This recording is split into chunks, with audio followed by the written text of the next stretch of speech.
यदि आपके हृदय में बार बार चल रहा है राधा वल्लभ राधा वल्लभ राधा वल्लभ राधा राधा कृष्ण कृष्ण कृष्ण, जो कह रहे हैं इससे वो अत्यंत शुद्धिम लभते, ऐसी हृदय की बहुत शीघ्र शुद्धि होगी जैसी विद्या तपः प्राण निरोध मैत्री तीर्थाभिषेक व्रतदान जप्यई।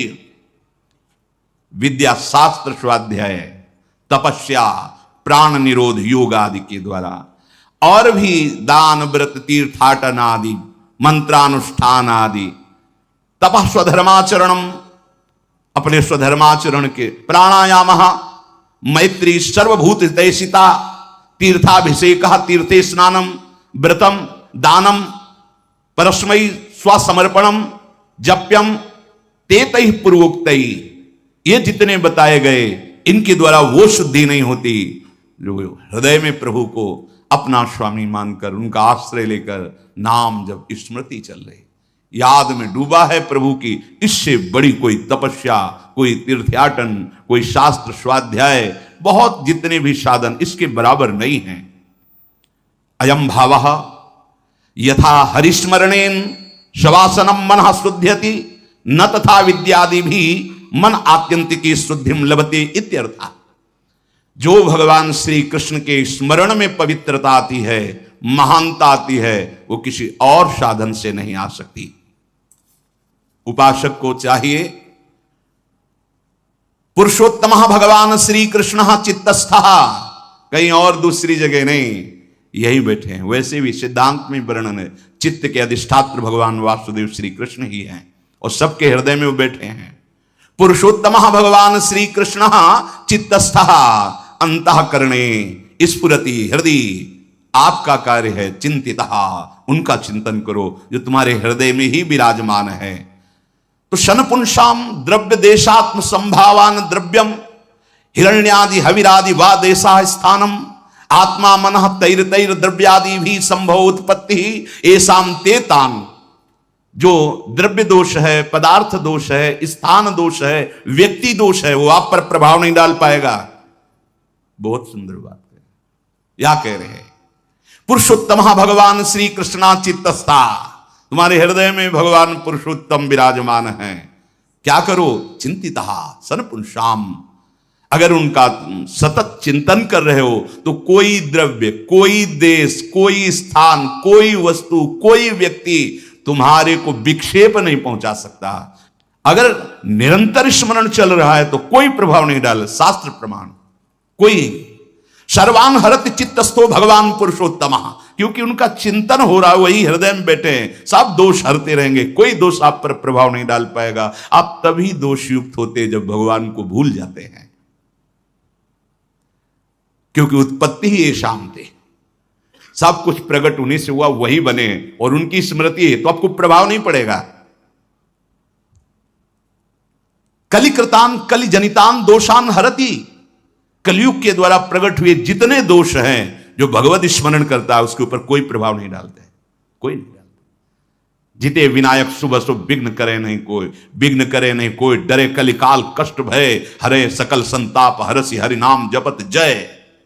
कोई भी दोष उसे पकड़ो, इस बात को रोते रहते हैं, ये दुख, वो मन ऐसा वैसा, पकड़ो। सत्संग आपको अमोघ वस्तुएं देता है, आप उसे स्वीकार करें। केवल जिसके हृदय में भगवत स्मृति चलती रहती, कोई भी व्यक्ति, कोई भी वस्तु, कोई भी स्थान, दोष उसके अंदर प्रवेश करके उसे दुखी नहीं कर सकता, उसका अमंगल नहीं कर सकता, क्योंकि भगवत हरि स्मृति सर्व विपद विमोक्षणम। कोई भी विपत्ति तुम्हारे हृदय में प्रवेश नहीं कर सकती। बाहर अपना राज्य लगाए, हृदय शीतल और आनंदित है तो कोई विपत्ति नहीं। हृदय जल रहा है, बाहर संपत्ति इकट्ठा है, क्या संपत्ति?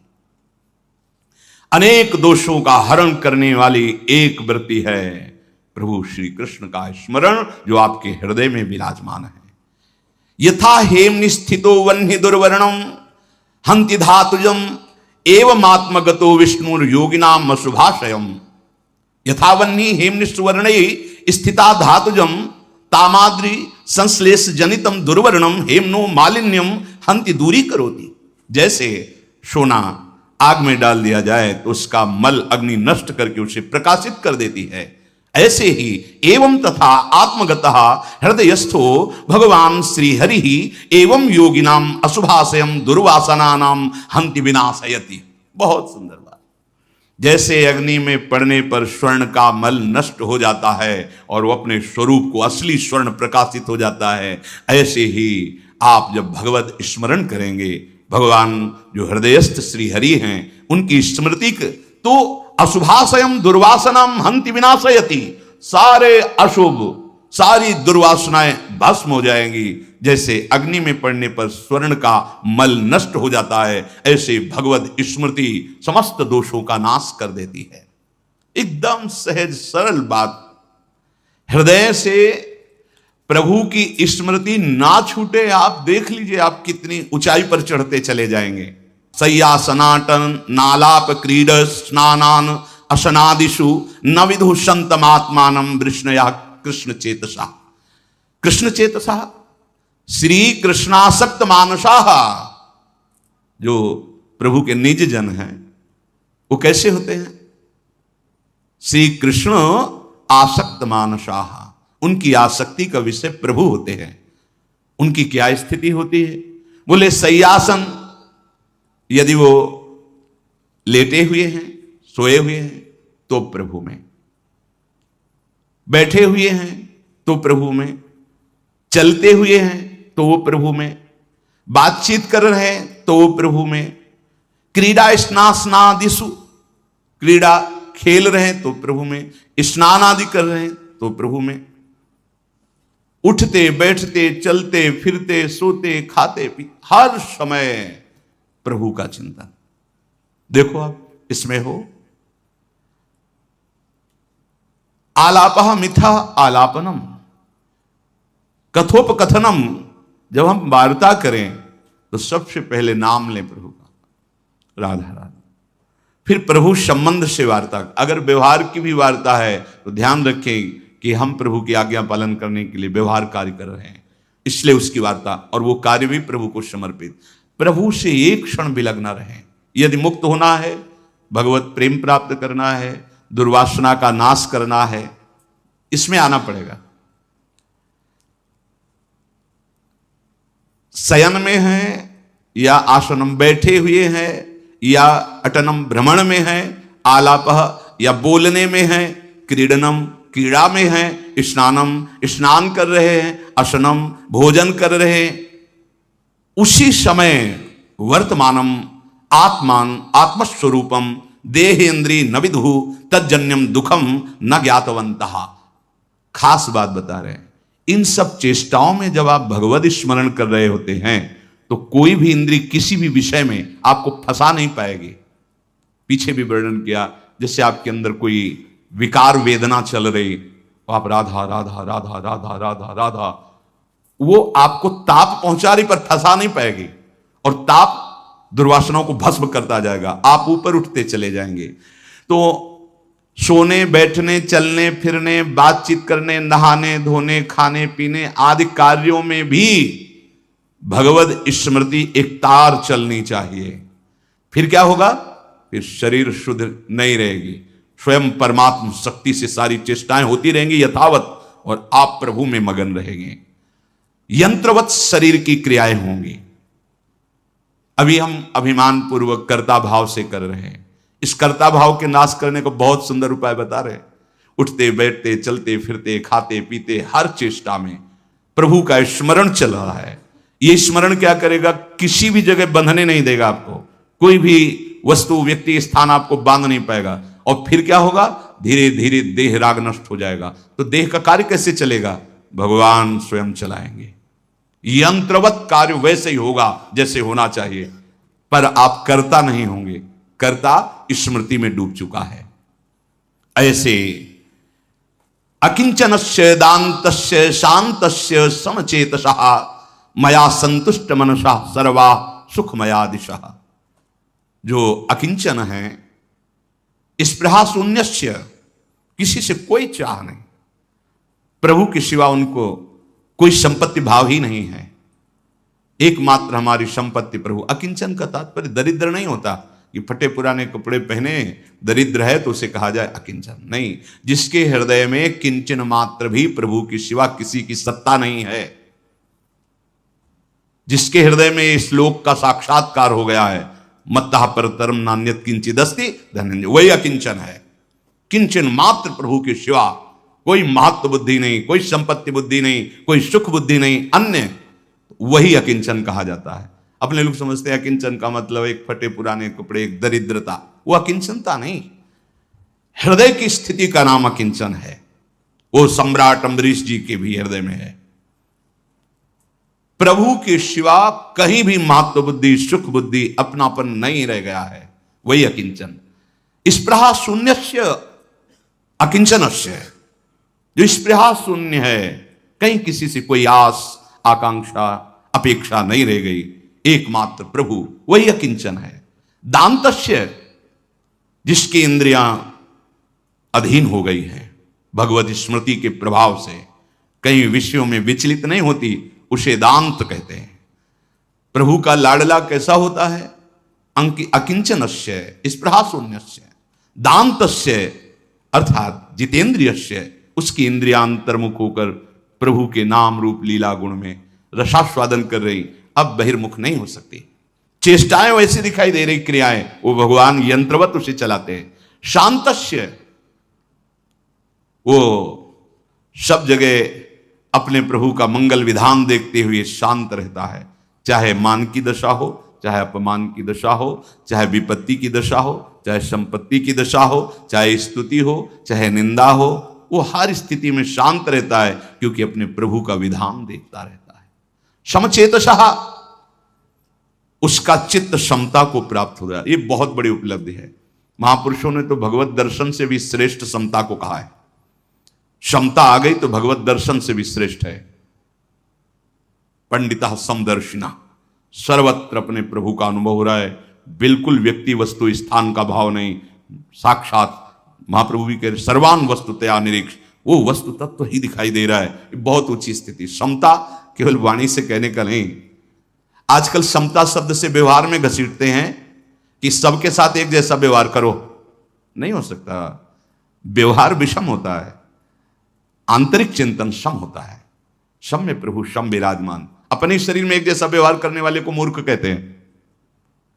आप कमर के नीचे स्पर्श करेंगे, आपको हाथ प्रक्षालन करना पड़ेगा, स्तो प्रक्षालन, हाथ धोना पड़ेगा। आप ऐसे छू रहे हैं, कोई बात नहीं।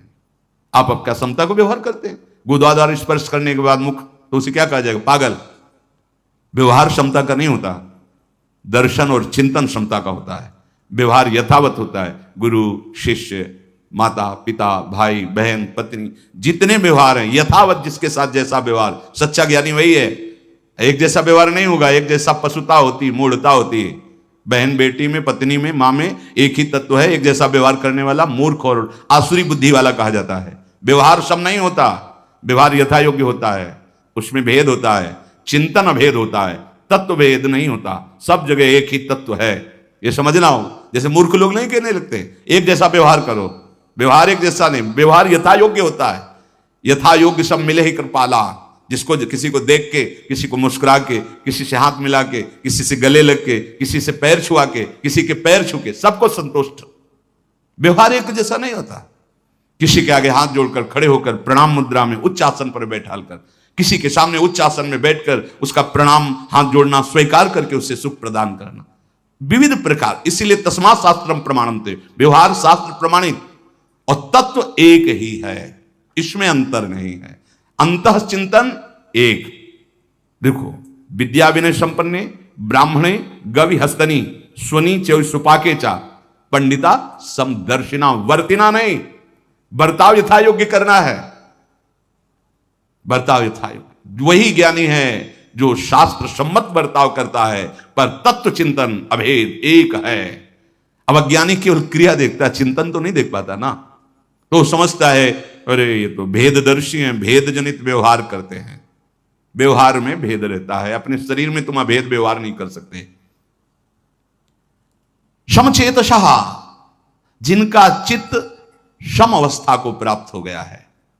सम भगवत स्वरूप, सर्वत्र एक वस्तु। अब ना उनके अंदर किसी द्वंद्व का प्रभाव होगा, ना माया की इन सतोगुण रजोगुण तमोगुण का प्रभाव होगा, ना काल का, ना मृत्यु का उसके हृदय में कोई भय होगा।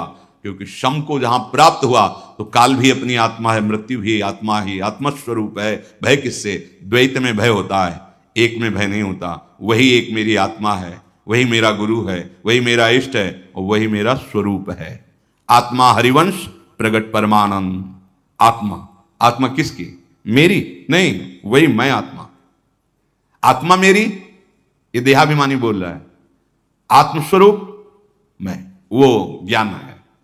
आत्मा कौन है? बोले हरिवंश है। तो आप कौन है? आत्मा हरिवंश प्रगट परमानंद। दो नहीं जाते इस गली में, एक ही होके जाते हैं और एक ही पूर्णता में आता है। एको हम बहुश्यामा, ब्रह्म माया अविद्या, बहुश्यामा एको हम शुद्ध ज्ञान। ओ पतली गली, प्रेम गली अति सांकरीता में दोनों समाये। अब जो आगे लीला हो रही है एक रस की हो रही है, एक रस, न मैं न तू, प्रेम के खिलौना दो, खेलत है प्रेम। प्रेम में वृंदा विपिन, प्रेम में प्रियालाल, प्रेम में सहचरी, प्रेम में रसरंग। समचेतशः मया संतुष्ट मनशः। बहुत जोर की बात है। भगवान हमारे हैं, इस बात से हमें पूर्णता प्राप्त हो गई। अब हमें कुछ नहीं चाहिए। मया संतुष्ट मनसा परितृप्तस्य जनस्य सर्वाः दिशा सुखमयाः। ओहो, उसके लिए दसों दिशाएं आनंदमय हो जाती है, दुखालयम संसार नहीं रह जाता। सर्वत्र सुख ही सुख। किसको? जो अकिंचनस्य दान्तस्य शांतस्य समचेतसः और मया संतुष्ट मनसा, एकमात्र प्रभु में संतुष्ट है। नाम चल रहा है, स्मरण चल, इससे बड़ी कोई लाभ वृत्ति नहीं। ये छूटा, इससे बड़ी कोई हानि नहीं। हानि हरिवंश के नाम अंतर पड़े, लाभ हरिवंश उच्चरत बानी। कहां है स्थिति? देखो, लाभ शब्द कहां आपने जोड़ रखा है, हानि शब्द कहां जोड़ रखा है? रुपये में, भोग में, शरीर में, लौकिक सुखों में। और यहां क्या कह रहे? मया संतुष्ट मनसा, प्रियालाल मेरे हैं, इससे बढ़कर मुझे कोई संपत्ति नहीं चाहिए। तो उसके लिए क्या करें? कह रहे परितृप्तस्य जनस्य सर्वाः दिशा सुखमया सुख प्रदत्तेन प्रतीयन्ते। समस्त दिशाएं उसे सुखमयी प्रतीत होती, अनुभव में आती हैं। जिसके हृदय में एक बात बैठ गई, मेरे प्रियालाल, बस संतुष्ट मनसा, अब कोई चाह नहीं, अब कोई इच्छा नहीं, कैसी भी परिस्थिति हो, कोई शिकायत नहीं, ये संतुष्ट मनसा। मयि अर्पितात्मनः सभ्य निरपेक्ष सर्वतः मयात्मना सुखम यद्वत् कुतस्तद् दुष्यात्मनाम। मयि भगवती श्री कृष्णे अर्पितात्मनः आविष्ट मनसः सर्वतः सर्वोपकारेण सर्वविषयेषु निरपेक्षस्य। बहुत सुंदर बात। जिसने अपने मन को मेरे में अर्पित कर दिया है, श्री कृष्ण अर्पितात्मनः, हे प्रभु ये तन मन आपको समर्पित, ये तो वाणी से हुआ। अब मन समर्पण तब होगा जब हर समय नाम चलेगा, हर समय प्रभु का चिंतन चलेगा, प्रभु का आश्रय एक क्षण के लिए भी न छूटने पावे।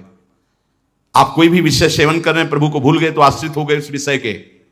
ऐसा आश्रय, कच्चा आश्रय फंसा देगा। सच्चा आश्रय हर स्थिति में आपके मन की गति प्रभु की तरफ होनी चाहिए, इंद्रियजन्य भोगों की तरफ नहीं। श्री कृष्णे अर्पितात्मनः आविष्ट मनसा सर्वथा सर्व प्रकारेण सर्व विषयेषु निरपेक्षस्य। ये स्थिति आ जाएगी, सब प्रकार से सब विषयों से पूर्ण अपेक्षा रहित हो जाओगे यदि मन को प्रभु में लगाने लगे। हर समय प्रभु का स्मरण।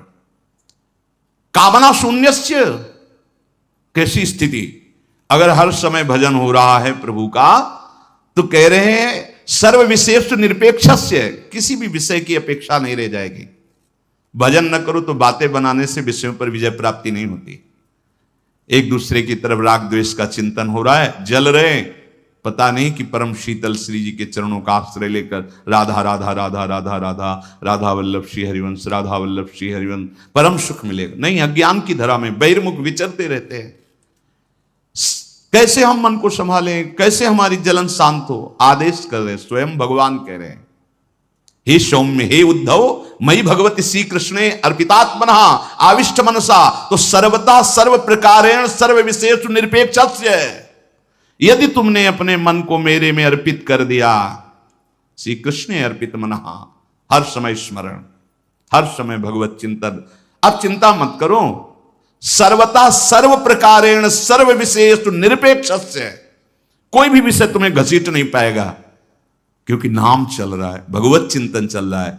बड़ी महिमा वाली बात कर रहे हैं कि कामना शून्यस्य, कोई कामना नहीं रह जाएगी, शून्यस्य, कब? अखंड स्मृति तैल धारावत अव्यावृत भजनात्, देवर्षि नारद जी कह रहे हैं अव्यावृत, बार बार वृत्ति, बार बार नाम चल रहा है, बार बार भगवत स्मृति का तार नहीं टूट रहा है, उसका ये फल होता है। हम यही सब चाहते हैं कि हमारा मन शांत हो जाए, हमारे कोई कामना न रह जाए, हमारी वासनाएं शांत हो जाएं। भगवान कह रहे हैं सर्वता सर्व प्रकारेण सर्व विशेष निरपेक्षस्य, तुम्हारी स्थिति हो जाएगी, कोई भी विषय की अपेक्षा नहीं रह जाएगी। बस बात पकड़ो, भगवत बाहर भटकता रहता है, अहम ऐसा बर्बाद किए हुए अपने को पूछो मत, बाहर भटकता है, वो अच्छा वो बुरा, ये चल रहा है, बाजार लगी हुई अंदर चिंतन की। अरे ऐसी दिव्यता प्राप्त करने के लिए आपको अवसर मिला है, बार बार नाम की आवृत्ति, बार बार, ये जो बार बार आवृत्ति है ये क्या करेगी? सब विषयों से आपको जिता देगी। कामना शून्यस्य, और इतना ही नहीं, आत्मना परमानंद स्वरूपेण स्फुरता, ऐसा हृदय परमानंद में डूबेगा कि कहीं जाने की बात ही नहीं रह जाएगी। कहीं मन बुद्धि जाए, ऐसा कैसे हो सकता है?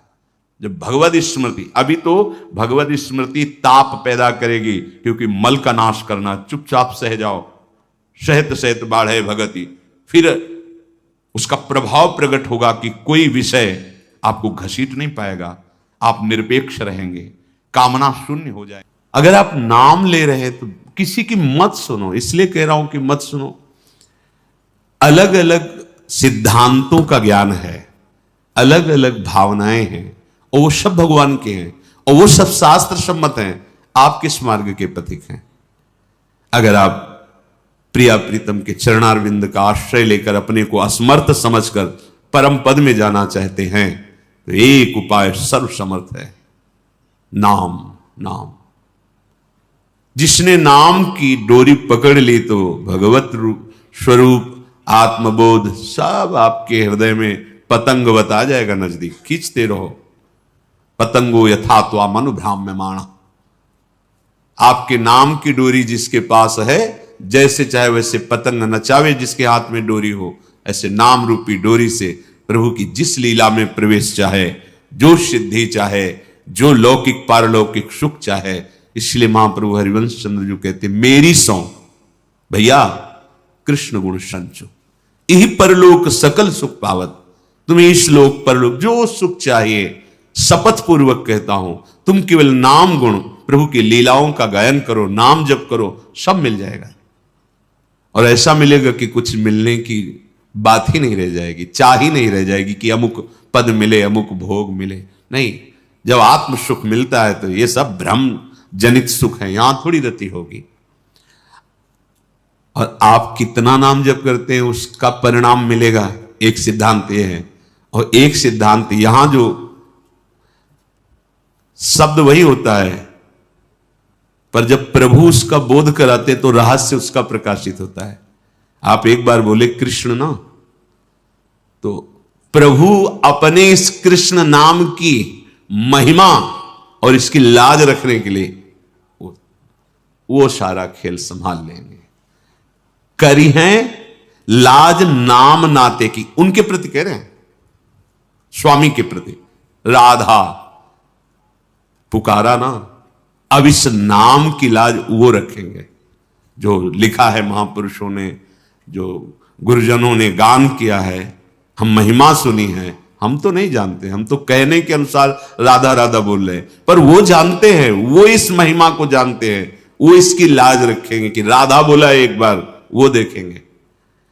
करी हैं लाज, बस तज चिंता, अगर तुम्हें विश्वास है तो चिंता छोड़ो। तज चिंता चित चरण शरण रहे, भावी सकल बिटे रहे। विश्वास करो, ये महापुरुषों के वचन है। करिहें लाज नाम नाते की, यह बिनती मन धरी है। गुरुजनों के संग से, संत संग से बात आई कि अब एक ही उपाय है, भगवान का आश्रय लेकर नाम। हे प्रभु, प्रार्थना है, राधा राधा कृष्ण कृष्ण जो नाम। प्रभु बस मेरे पास यही साधन है, यही साध्य है, आप देख लो। वो आपकी इस विनय को अपने हृदय में धारण करेंगे। प्रभु राहत न चित चूक किए की, करत सुरत सय बार है की। प्रभु उसके हृदय की बात देखते हैं, बाहरी चूक को प्रभु नहीं देखते। राहत न प्रभु चित चूक किए। अगर ऐसा स्वभाव ना होता तो अपने लोग कभी नहीं उबर पाते, कभी नहीं। ऐसी गलतियां, ऐसा माया की फिसलन, ऐसा धुआं भरा मार्ग है संसार का कि सत्य दिख नहीं रहा, कुछ का कुछ दिख रहा है।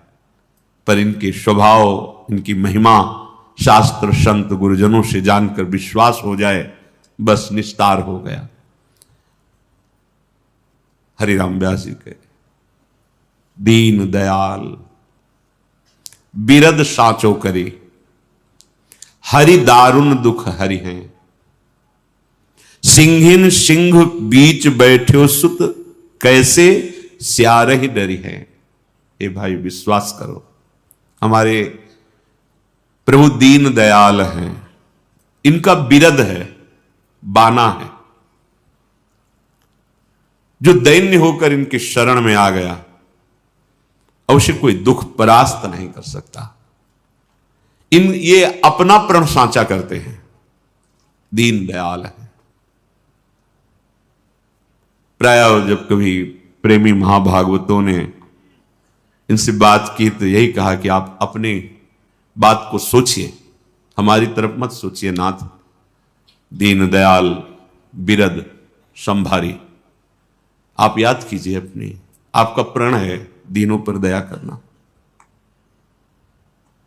दीन दयाल विरद साचो करे, यह आपका प्रण है। और इनकी एक एक चेष्टा, एक एक वचन परिहास में भी कभी मिथ्या नहीं होते, क्योंकि सच्चिदानंद है। साचो करे, हरि दारुण दुख हरि है। विश्वास करो, हरि तुम्हारे समस्त दारुण दुखों का हरण कर लेंगे। अब तो तुम बिल्कुल निश्चिंत हो जाओ, जैसे सिंह और सिंहनी के बीच में बैठा हुआ उसका शावक कभी सियारों से नहीं डरता। सिंहिन सिंह बीच बैठे हो सुत, कैसे स्यारहि डरी है। इधर सिंहनी, इधर सिंह, बीच में उसका शावक खेल रहा है, उसको सियारों से भय नहीं। ऐसे ही श्यामा श्याम थरुदय, ऐसे श्यामा श्यामय थरुदय डरिके कौन बिचरी है। श्यामा श्याम का आश्रय ले लिया है, मानो सिंहनी और सिंह के बीच में बैठे हो। कल चर्चा हुई थी कि ऐसा इतना मत समझना कि केवल अति सुकुमारी लाडली पिय किशोर सुकुमार। अनंत ब्रह्मांडों की शक्तियां इन्हीं से प्रकट हुई हैं। ये अनंत ब्रह्मांडों के साहब हैं युगल सरकार। ऐसे श्यामा श्यामई थरुदय डरिके कौन बिचरी है। श्यामा श्याम का आश्रय जब तुम्हें मिल गया, आप क्यों डरते हो। आप कोई तुम्हें परास्त नहीं कर सकता। आश्रय पुष्ट होना चाहिए, बदलना नहीं जीवन में आश्रय। किसी को साधन का आश्रय, तपस्या का आश्रय, धन का आश्रय, जन का आश्रय, बड़े आश्रय। एक भरोसो, एक बल, एक आस विश्वास, श्यामा श्याम श्यामा श्याम। सुनियत सुख मुनि बचन चहु युगी, हरिदूषण संघरी हैं। सुना है श्री शुकाचार्य परमहंस के मुख से कि हरि का स्वभाव है कि जिनकी शरण में आ जाए, चाहे जिस युग में हो, समस्त दोषों का नाश करके उसे परम पवित्र कर देते। अहम त्वाम सर्वपापेभ्यो मोक्षयिष्यामि मा शुचा, करो सद्यते साधु समाना, मैं उसे साधु बना दूंगा। बस सावधानी एक रखनी है। हरिराम व्यास जी के साधुन को अपराध करत मधुकर साहे न ताहि गुदरी हैं। यदि कहीं भक्तों का अपराध करने लगे और तो सब पर स्वधर्म से विमुख सकल पाप कर्म करने वाला, सब जगह से तिरस्कृत, कोई भी सद्गुण नहीं, सब ऐसा। पर स्वामी जी का स्वभाव सहज वात्सल्यता, बात बन जाएगी। पर सावधानी लिखिए, साधुन को अपराध करत मधुकर शाही न ताह गुदरी हैं। गुदरी है का मतलब होता है इस भव समुद्र से, दोषों से पार करना। यदि आपने वैष्णव अपराध कर, देखो बार बार समझाते हैं, प्रार्थना करते हैं, पर माया की चाल, भारी अपराध यही हम कर बैठते हैं। जहां से हमें पावर मिल रहा है वहीं से कनेक्शन कट जाता है। जब हम कहीं भी वैष्णव अपराध करेंगे, वो सीधे आपका जहां से भागवतिक संबंध पुष्ट होना है, उन्हीं सदगुरु पर दोष दृष्टि हो जाएगी। क्योंकि बिना वहां से कनेक्शन कटे कोई माया तुम्हें परास्त कर ही नहीं सकती। सदगुरु की नजर है तो कोई परास्त नहीं कर सकता। गुरु मेहरबान, चेला पहलवान। अगर कहीं भी अपराध करोगे वैष्णव अपराध, वो अपराध आपकी दृष्टि बदल देगा। और सबसे पहले जहां से आपको भागवतिक उन्नति प्राप्त होनी, उन्हीं सदगुरुदेव से दोष दर्शन करा के वहीं से संबंध खत्म करेगा, तब माया अपना प्रभाव दिखा पाएगी। इसीलिए कह रहे हैं कि जो माया समुद्र से, दोषों से पार होना, भाग्य का बदल जाना, नाना प्रकार की कुसंग वृत्तियों को नष्ट करके दिव्य दैवी संपदा का प्रादुर्भाव होना, ये सब भगवत शरणागति से होगा। पर कहीं अगर आपने वैष्णव अपराध कर दिया, साधुन को अपराध करत मधुकर शाही न ताहि गुदरी है, फिर प्रभु इस बात में फिर राम रोष पावक सो जरई, जो अपराध भक्त कर करई। भक्त का मित्र, भगवान कहते हैं मेरा मित्र, भक्त का शत्रु मेरा शत्रु। पूरे इस महामहिम करुणा और आश्रय के प्रसंग में इस प्रसंग की क्या बात थी, पर जोड़ा कि ये आश्रय ऐसे ही प्रकाशित हो जाएगा आपके हृदय में यदि एक बात नहीं करोगे। ये हजारों बार बात सत्संग में हुई है, जब जब करुणा कृपा आश्रय की बात हुई है, तब तब ये बात हुई है कि वैष्णव अपराध, साधु अपराध से बचो। वैसे हमें भगवत प्राप्ति करनी है तो हमें अमृत में वचन सुनकर अपने हृदय में धारण करने, प्रभु का चिंतन करना है, अनुभव ये करना है कि सब में प्रभु हैं। हमें साधु क्या, किसी का अपराध नहीं करना है। पर अगर और कोई गलतियां हो जाती हैं तो प्रभु ज्यादा उधर चित्त नहीं देते। पर यदि कहीं साधु अपराध बन जाए तो स्पष्ट कह रहे हैं न ताहि गुदरी है, फिर प्रभु उसका सहयोग नहीं करते। भोगो, अपने कर्मों को भोगो। और कर्म फिर बहुत बलवान है। इसीलिए साधु अवज्ञा तुरंत भवानी, कर कल्याण अखिल के हानि। तत्काल सारे सुकृत नष्ट हो जाते हैं। भारी अपराध है। भक्तन के अपराध सो डरपत रहे हो, ये अपराध वज्र की लीक जैसा हो जाता है। भक्तन निंदा अति बुरी भूल करे जिन कोय, कि सुकृत बहुजन्म के छिन में डारे कोय। एक क्षण में अपराध किया, सब मिटिया मेट कर दिया अपनी साधना को।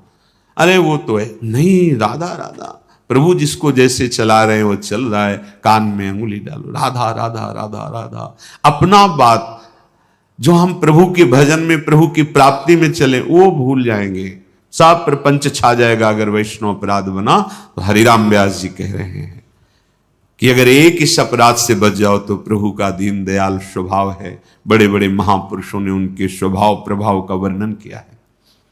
तो हमें चिंता नहीं करनी कि हमसे क्या हुआ अभी तक। अब हम सुनाना तो अब जग गए, अब सावधान होकर चले। फिसलेंगे तो प्रभु पकड़े हुए हैं।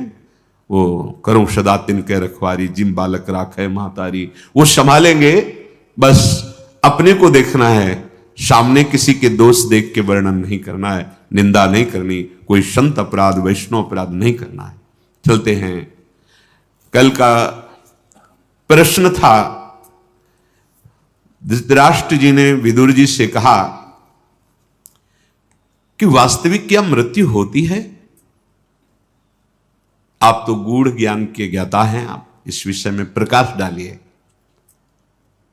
जिस विद्या को अध्यात्म विद्या कहते हैं, आत्मविद्या, आत्मज्ञान, विदुर जी ने कहा कि यद्यपि इसका बोध है क्योंकि धर्मराज के रूप में इसी आत्मविद्या का उपदेश नचिकेता को करते हैं, उपनिषदों में आता है। साक्षात यही विदुर जी धर्मराज के अंश से तो प्रकट है, पर यहां उन्होंने बताया कि हम शूद्रादासी के गर्भ से प्रकट हुए, इसलिए इस विद्या का उपदेश नहीं कर सकते।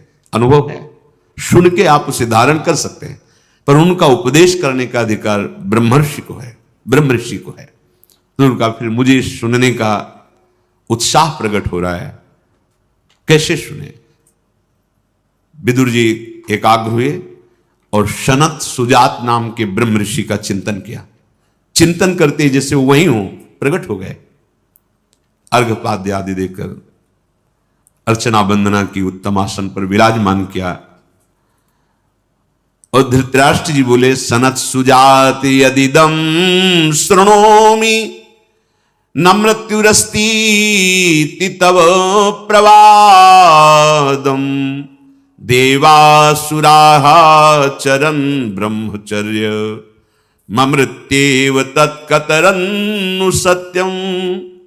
सनत सुजात जी, मैंने सुन रखा है कि मृत्यु है ही नहीं। ऐसा क्या? यही सिद्धांत है।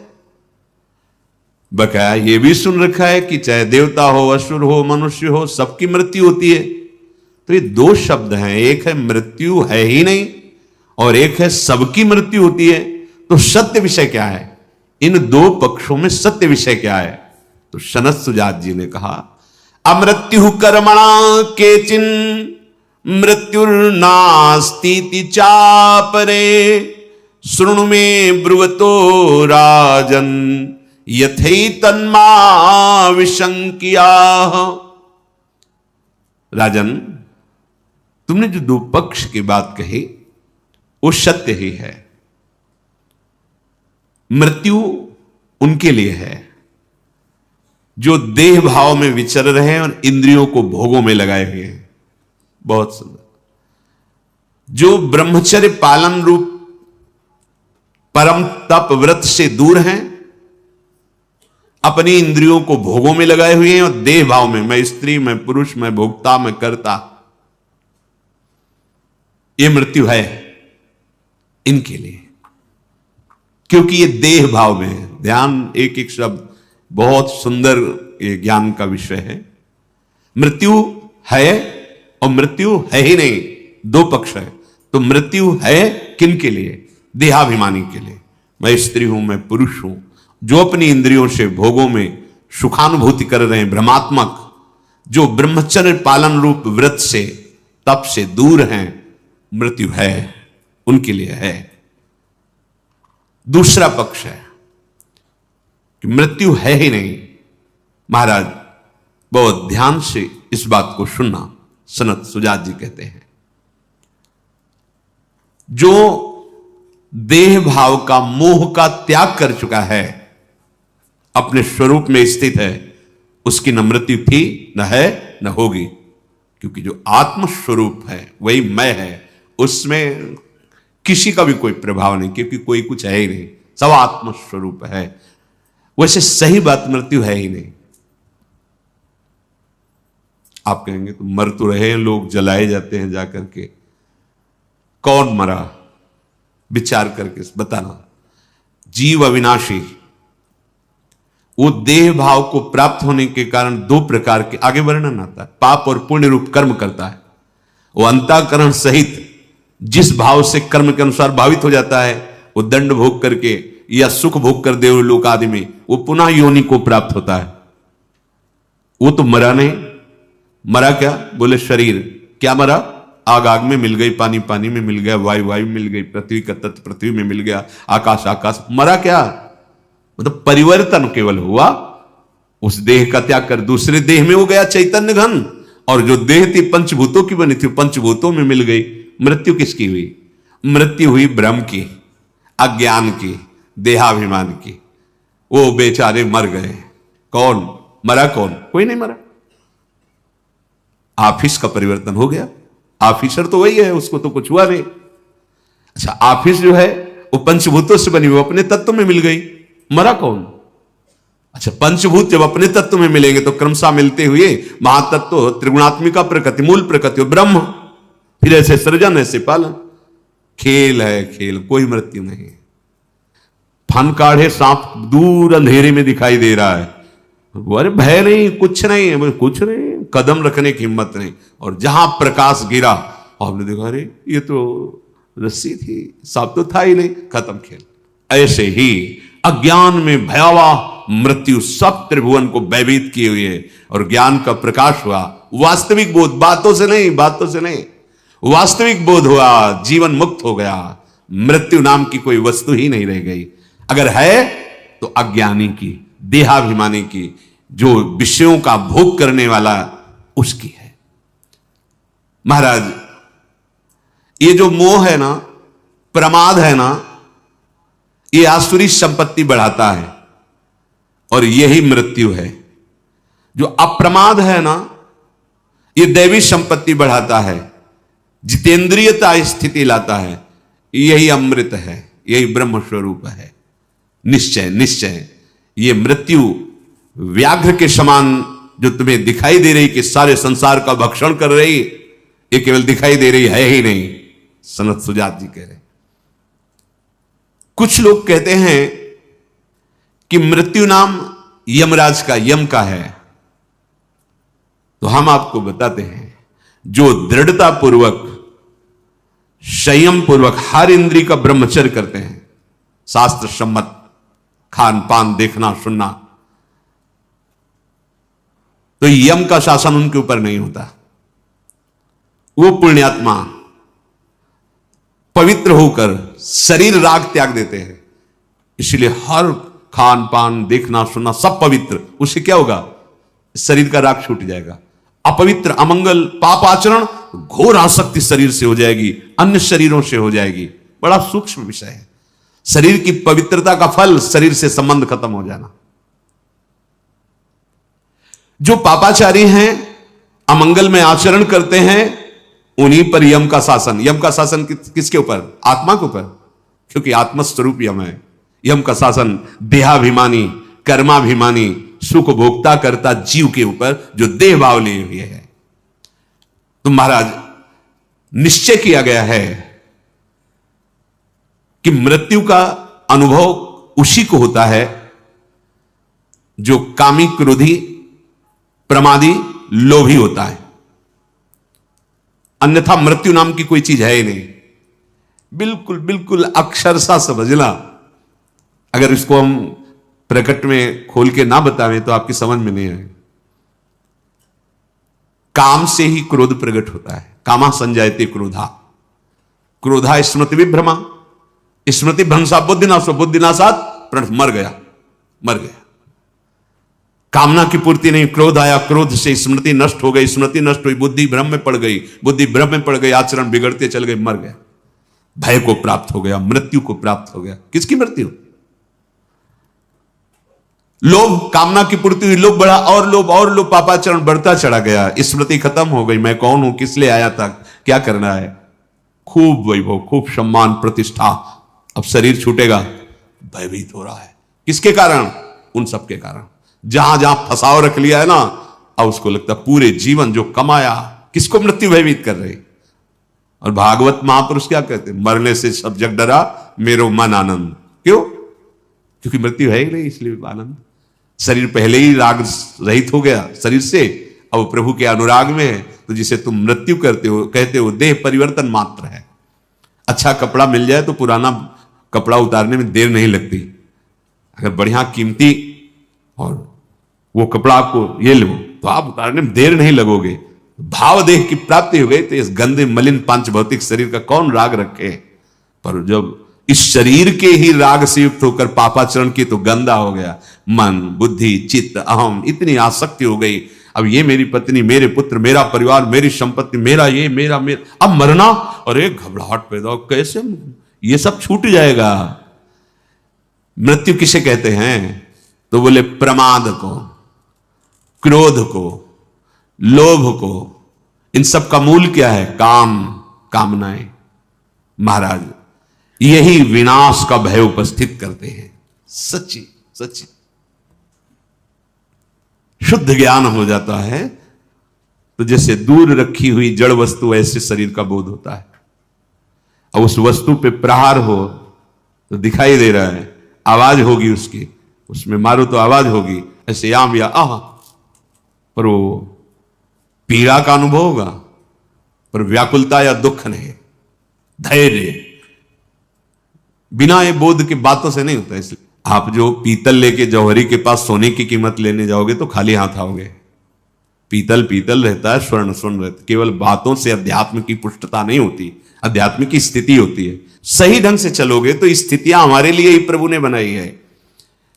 प्रमाद, क्रोध, लोभ, इनका मूल जो काम है, कामना, कामना का मूल अज्ञान, भ्रम, यही मृत्यु है। इसी की मृत्यु होती है, यही मृत्यु है। नहीं, अपने स्वरूप को नैनम छिन्नन्ति शस्त्राण, कोई आज तक शस्त्र ही नहीं ऐसा बना है त्रिभुवन में ये हमारे स्वरूप को छेद सके, काट सके।